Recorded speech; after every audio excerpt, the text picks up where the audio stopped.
Жалғыз қалған әйелдің жан сыры. Бір жігітті жанымнан артық сүйдім.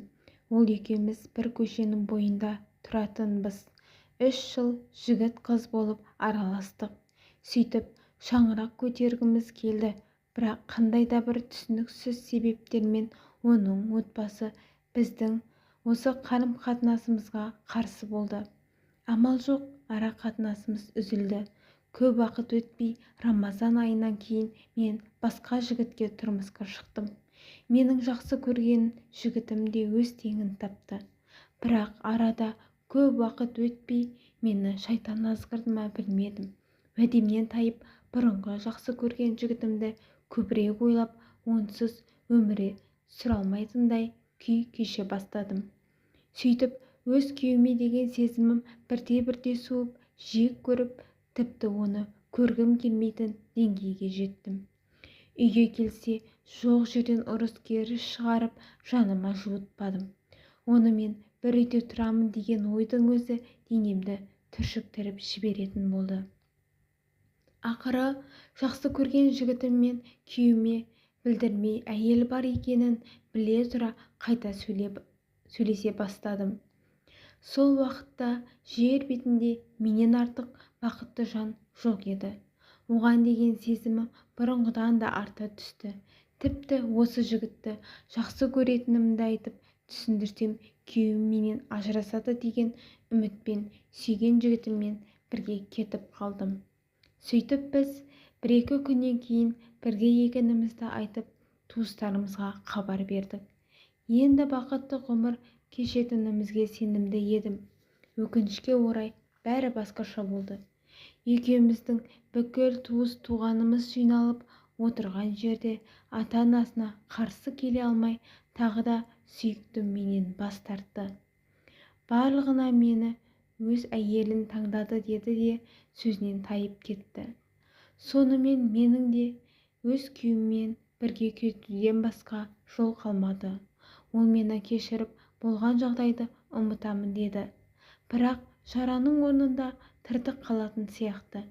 Күйеуіміз екеуміздің арамыз бұрынғыдай болмады. Көп уақыт өтпей онымен тұра алмайтынымды біліп, ата-анамның үйіне кеттім. Дегенмен туыстарымның жүзіне қарай алмай, өзімді нашар сезініп жүрген едім. Маған күш берген сүйіктім бір күні кері оралып, мені алып кетеді деген үмітім ғана еді. Өйткені оның уәдесі бар еді. Күйеуім бұл жағдайға қырсығып, сүйіктіммен тұруыма келісімін бермейтінін, тіпті ажыраспайтынын айтып, мені тауып бере алмайтын көлемде ақша талап етті. Ең сорақысы $100,000 бергенде ғана ажырасамын деп шарт қойды. Мен жақсы көрген жігіттің де ата-анасы күйеуіңнен ажырассаң ғана сендерді үйлендіреміз деген талабы бар еді. Екі оттың арасында қалған мені ата-анам аяп, бақытым үшін сол ақшаны тауып берді.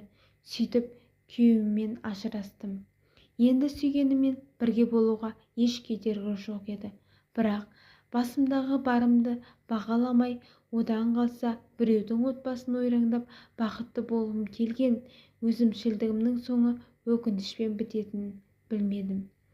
Арада болған осыншама жағдайдан кейін өзім жақсы көрген жігіт те менен түбегейлі бас тартып, өзінің әйелімен қайта жарасып кетті. Ал мен екі кеменің құйрығын ұстаған жанның суға кететінін кеш түсініп, қу тіземді құшақтап жалғыз қалдым. Әйел адамға бұл өмірде тірексіз қалудан асқан қасірет жоқ екен. Құрметті құрбым, мен әпкем, сіңіліммен қатемді қайталамаңдар. Неке қиған күннен бастап лағнеті шайтанның азғыруынан сақтанып, өз күйеуіңізден басқаға көңіл аудармаңыз. Жүректерді бұрушы да, кімнің кімге тең екенін білуші де Алла тағала. Ол сізді өз күйеуіңізге бекерден бекер қоспағанын естен шығармаңыз. Оның қас-қабағына қарап, бағалап, разылығын тауып, жәннатқа жетудің әрекетін бірге жасап, бастысы сол қолда барда алтынның қадірін білейік. Күнделікті Тағдыр жолы каналында жаңадан хикаялар шығып отырады. тіркеліп лайк басып комментарий жазып қолдап отырыңыздар.